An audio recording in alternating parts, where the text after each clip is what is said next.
Good morning. Welcome to where I live, basically. So, people have been asking me what I rate it at, and what I'm going to say is this. We have got down deep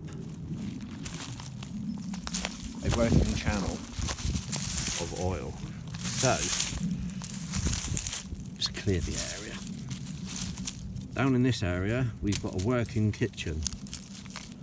We know that there's oil there, down deep. The oil is migrating up via two systems. This is where Jade is, and this is where Topaz is. There's another kitchen across in this direction.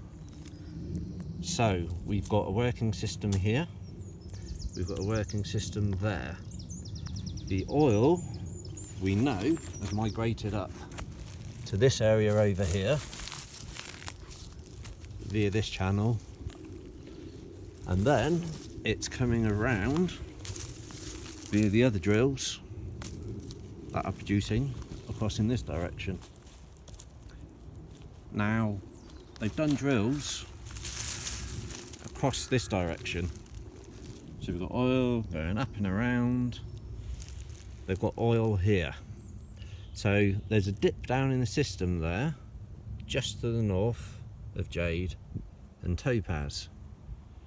Across in this direction, they've done a drill and they didn't hit oil.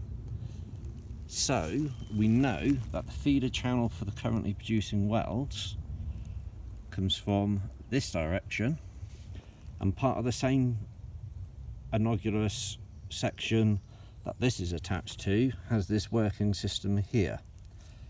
Now you can see by the 3D that the oil is definitively able to flow from here without any horse traps or anything into Jade, and it is a perfect uphill four-way dip trap.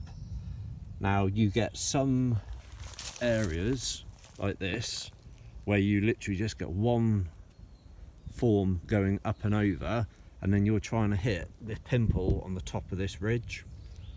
That doesn't normally work. So the oil is normally thin and sparse and it spreads everywhere.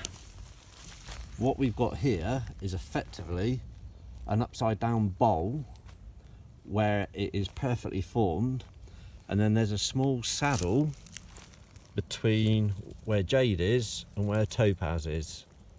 Now, as the landform sort of rises, you can see that the oil for both of these, plus the gas clouds in play, mean that the oil migration channel needs to be working from this direction as well as coming in from this direction. So you've got two systems at this height, and then they're feeding into this much higher channel. So from the geology, we know that there's no feeder kitchen coming from the north. There's no major feeder system coming from the northwest. Southwest, there's oil. To the south and the west, there's oil. It can only be feeding uphill to this channel.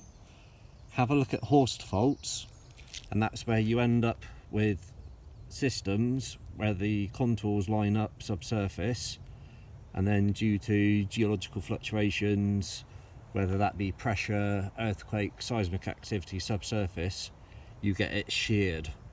Now normally when that happens, you'll end up with oil coming along, hitting hard bedrock, and then it will either backfill or it will try and rise above it. But normally, because there's a harder rock on the top of that layer, it cannot migrate.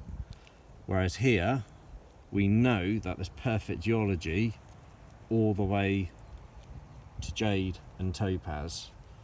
Now, I would drill Jade in exactly the same way that they're going to be doing it.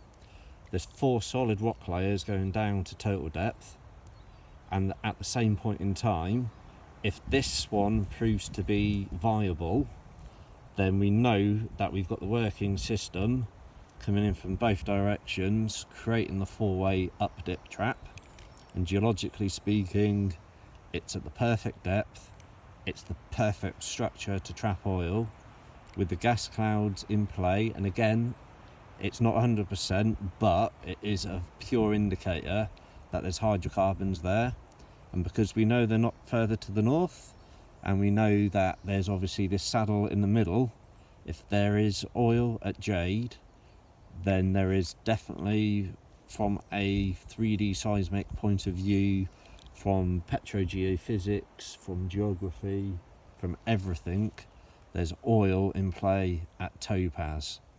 The only risk, in my opinion, to these drills is that there is an issue with the drill bit in the ground, i.e. they lose the drill bit head or anything along those lines. But I know for a fact that EME will have all of the data from an environmental permit point of view of all of the other structures that have been drilled in the area, 28 out of 30, and they know what rock structures they will be hitting at a given depth based upon all of the other drill data. And there are literally thousands and thousands of pages per drill, and if you work it out against the 3D, you know what rock structure is there. As the drill bit's going down, they'll be able to get the analysis from the gas cloud that they're about to hit, obviously the harder rock formation. As the harder rock formation's put in, they'll put that last casing point in there, and then they'll go down, and because of there's two systems feeding in to the system, it will be absolutely massive on pressure. So getting it out of the ground, I can't see it being any issue on commerciability.